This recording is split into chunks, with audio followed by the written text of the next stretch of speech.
After overcoming complex regional pain syndrome through neuroplasticity techniques, I documented my journey in the book Unwinding Pain.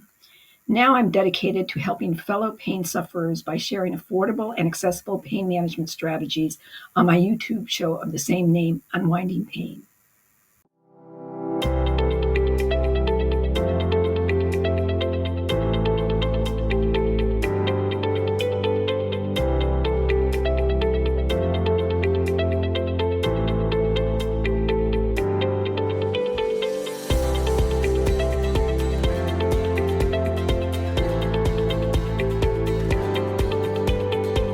Greetings. Thank you for welcoming me back into your home. Today I'm going to be talking about neuroplasticity. That's a really long word that basically represents the idea that our brains are moldable, soft, plastic, and we can reorganize them by doing sensory input and retraining our brain to respond to stimuli. Now, when I first heard about it in 2010, that became the game changer in my life that helped me move from living with terrible burning all over my body to being pain free so many years later. Now, I did not have the scientific training at the time. All I knew, I had watched a small YouTube show on a TED Talk, and a stodgy scientist stood there and said, well, you use sensory stimulation and you could do rewiring of your brain, and it's going to respond differently down the road in the future. Well, that was the little glimmer of hope I had, where I wanted my brain to process the sensations I was feeling in my body so I no longer felt like I had a bonfire glowing 24/7 in my life. So the first thing that I thought of when sensory, I thought of the five senses. And the first one I thought about was taste. And I got a hold of some mints and started sucking on them. Now you're thinking, well, it's not like taking a pill and suddenly the pain goes away. No, I put the mint in my mouth. I was walking a dog at the time, and I started having a dialogue with myself about, ooh, what does this feel like? It's very, very cold and minty feelings. And when I sucked in the air, it felt cold and my nostrils opened up, and it was very pleasurable. And then the shape of the mint changed as it dissolved in my mouth. Okay.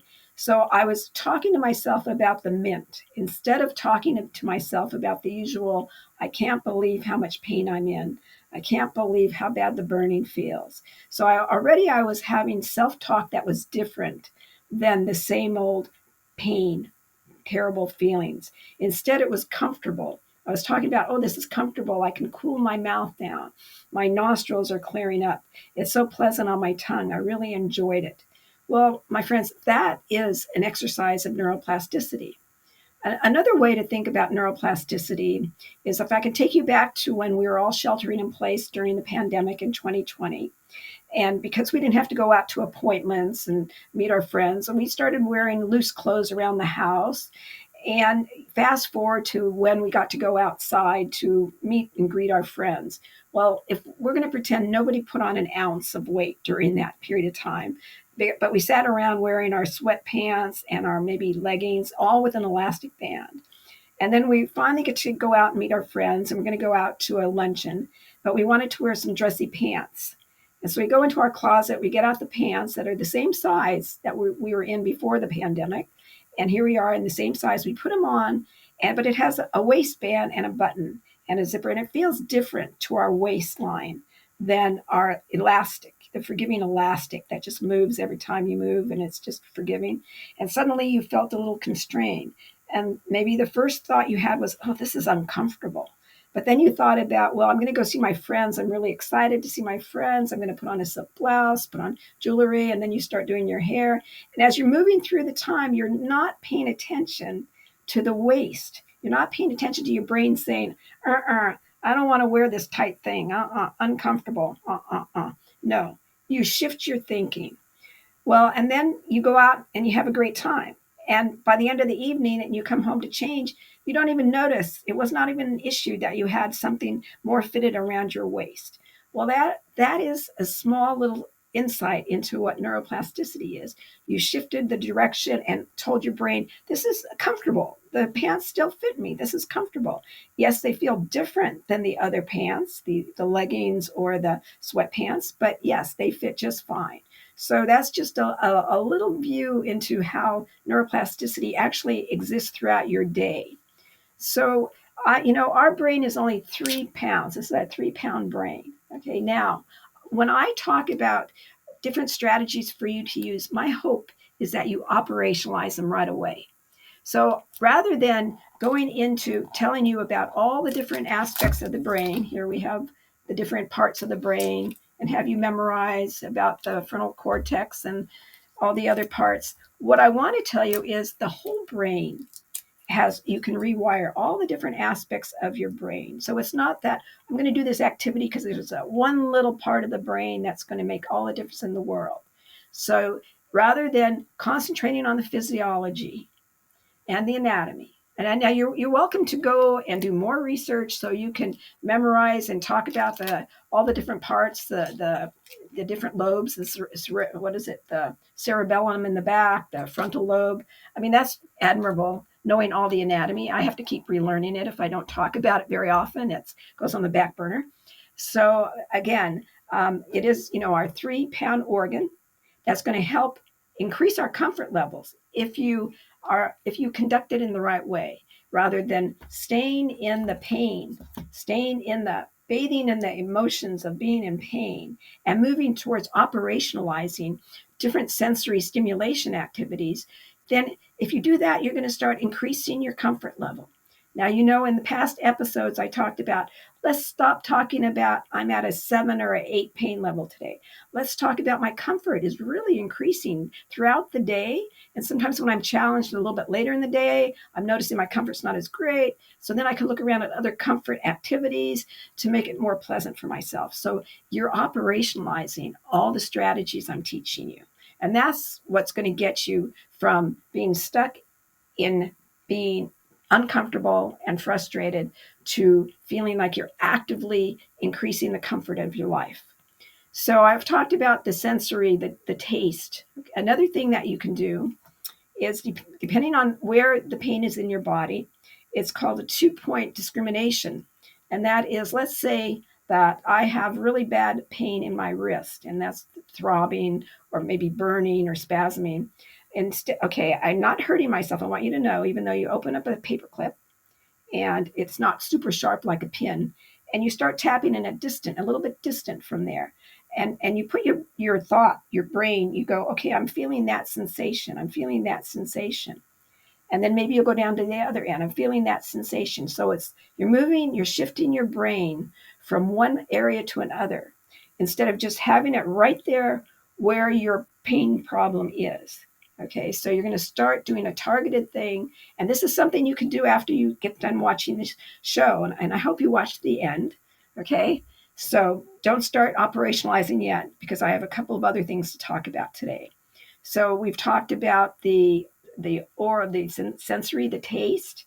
Now we're talking about doing the sensory, the touching, the pin targeted.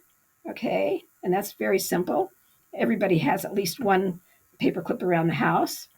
Okay, the next thing I'd like to talk to you about is hot and cold, and that is not really hot water, but you warm up some water, and then you have the cold water.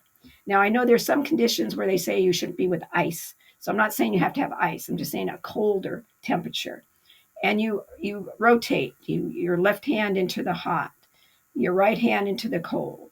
You go back and forth, and you're paying attention to the temperature changes. Okay, that is also neuroplasticity training. You're doing the temperature thing, and you're bringing your brain to notice those sensations as opposed to the old messages of the chronic pain that's been bothering you we know that chronic pain is any pain that exists after you've healed, and it usually kicks in at 3 months or 4 months. Okay, so acute pain is different. We're not talking about treating acute pain in today's episode. We're talking about chronic pain or persistent pain. So you have your mouth, your sensory, you have the targeted ones, then you have the temperature ones. Now the other one is textures. Now, this is not a nubby sweater, it's a smooth sweater. But in my closet, I have a lot of other textures. And so I could take out the cloth and do different textures with that. Or I can go to my husband's cabinet with, he keeps the sandpapers, a real fine sandpaper, and I could rub my hand on it and compare it. And then I have a fuzzy little comforter that's like furry, and I practice the different textures. So that's the other input in our brain. We're noticing textures, those kind of textures. So we have the taste, the mint, or any favorite flavor. Some people like licorice, some people, I used to like this one thing, a wild cherry lozenge that only one manufacturer made it. When I bought another brand, it didn't do it for me. But you play around with it in your mouth, and always brush your teeth. I don't want you to end up with cavities, but preferably, sugar free. That's the best. But if your favorite flavor is not sugar free, just be conscious of having it in your mouth and then brushing afterwards. Okay. So we have the oral, we have the temperature I talked about, and then we have the targeted. And I want to caution you, if it aggravates your pain condition, obviously stop. So this is, you take care of yourself. All right. So we have three things so far. Now, the other thing that's really helpful, another sensory thing, is using your hearing. And preferably, if you could be in an area in your house and put earphones on or Bluetooth, so you have more of an immersive experience, is you listen to nature sounds or the ocean sounds or birds singing. They have a lot of YouTube tapes about that. And as you sit there in a room, closing your eyes, you start listening to the different sounds. And they're all layered. They're layered sounds. And then you're taking yourself out of your complaining areas of what it is in your body and bringing you to a comfort level, because you're exploring and using, you're paving new neural pathways as this is going on. So we've got the taste, we've got the textures, we've got the music.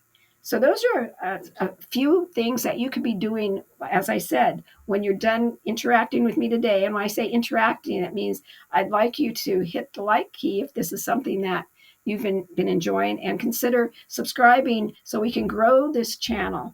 If I grow it, then I'll do longer ones and I'll interview other health professionals and also people like you and me who have taken on the challenge of a health condition and moved in a better place, in a better direction. And having said that, I'm going to talk about some good directions, and that is, it's enough to do operationalized strategies, but there's something really important that you need to know about. That does not fill up your day. Your day needs to be with something called purpose. You get up in the morning. Why do you get up in the morning? Some of you, because of your health conditions, no longer work. Others of you, because of your health condition, have had to change your interest because you used to be really active and you maybe used to go swimming all the time, or you were a jogger and now you're changing it. So what I'd like to challenge you to do is to think about what's going to help you get up in the morning, what's going to give you purpose in your life. Now, in my own experience, I was disabled for 30 years. But during that time, as I was working really hard to figure out how to become more comfortable, I knew purpose was really important. And one thing I did have in my background was training in counseling and public health. So what I did, I love to help people and I like to be connected. And so even though I was basically housebound for 6 of the days of the 7, one day a week I would run pro bono workshops about how to improve your quality of life. Because even though my quality of life was really suffering, there were still some good things in my life. I was a wife and a mother, and I was always trying to greet the day and have meaning in it. Now, I'm not saying that you need to become a teacher. What I'm saying is you've got to find something that you have some passion about. Perhaps you like gardening, and maybe you can't go out into the garden and do the digging and the planting, but maybe you can learn all about what to plant in certain areas. Maybe you could find out about soil, or maybe you could find out about growing your own vegetables, which gives you access to really healthy, delicious vegetables, or food, and cut down your food bill, which would be really wonderful. And okay, so those are some things, that come to mind. Maybe that you want to be involved with learning a new skill. That could be a purpose. You want to become the best artist. Maybe you want to learn about your dog. Maybe you're involved with a community action program that's going to help the dogs that are, what are they called? Rescue animals.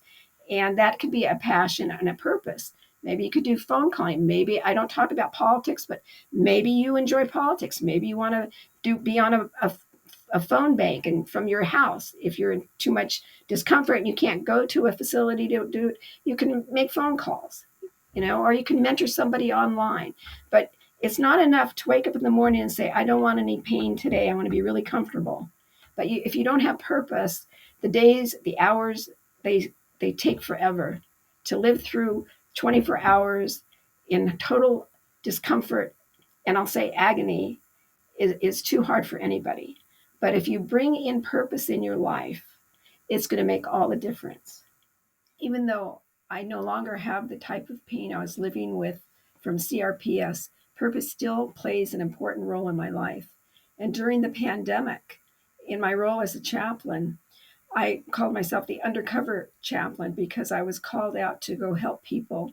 And we had to meet on the driveway or on their front porch because this was in the early parts of 2020 when there was no vaccine available.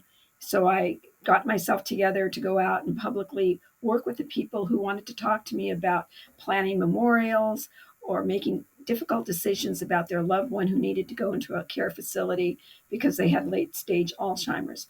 So I would dress up in casual clothes so nobody would know that a chaplain was coming to visit a neighbor. And I'd calmly sit there, and all the other neighbors would look out the window and they thought perhaps that I'd been talking about gardening because I'm famous for my interesting, whimsical garden. And so I would suit myself up with my mask, put my helmet on, and either wear shorts or jeans, depending on the day. And I'd go bicycle in my region and meet with people. And that was purpose, having purpose in my life. And I was helping people in difficult times in their life. So purpose does not have to mean it's what you do as an employee or what you do as your vocation. Again, purpose helps us get up during the day and make a difference in our own life. So today we started talking about neuroplasticity, and I referred to the brain, only 3 pounds, but you get to be the conductor, the teacher of your brain. And I've taught you some free sensory things that you could do. Of course, well, mints aren't free, but any kind of savory thing or sweet thing that you could be sucking on is really good. And for the mere 1 penny for a paper clip or less, you've learned about the tapping, and then also the textures of your clothes, or you can take a sandpaper, anything around your environment that has a contrast, one texture to another. It could even be you're walking barefoot on your smooth linoleum, and then you go onto your carpet and you notice a difference. But you're always training your brain to notice something different than all those uncomfortable messages that have been bombarding you so much. And that's why you decided to click on this show to find out how to feel better. Okay, so, and then finally, I really want you to think about what is going to bring purpose to your existence. I mean, and it doesn't have to be, it could change over time. Even week to week, it can change. 1 week, you're going to learn, like what I have a sewing machine that I haven't touched, and I want to learn how to thread it. Years ago, I used to sew, and I finally got another sewing machine, and I have a commitment to myself that I want to learn how to thread this sewing machine. I know that sounds kind of silly not to know how to thread a sewing machine, but I'm not really good with that, learning how with the arrows going this way or that way. So that's my goal this week. That's one of my purposes. And so I'd like to challenge you to find out what purpose are you going to have for yourself. Anyway, so it's nice meeting with you this day. And I hope you view in for my previous episodes and look for some more episodes. And again, if we can grow this channel, I can do further, longer sessions. And also, please leave some questions that you may have so it will inform me of what other kind of things I should be talking about. So bye for now. I understand what it's like to live with chronic pain, as I shared in today's video. As a person certified in advanced pain rehabilitation, I'm well aware of the financial burden that treatment can impose.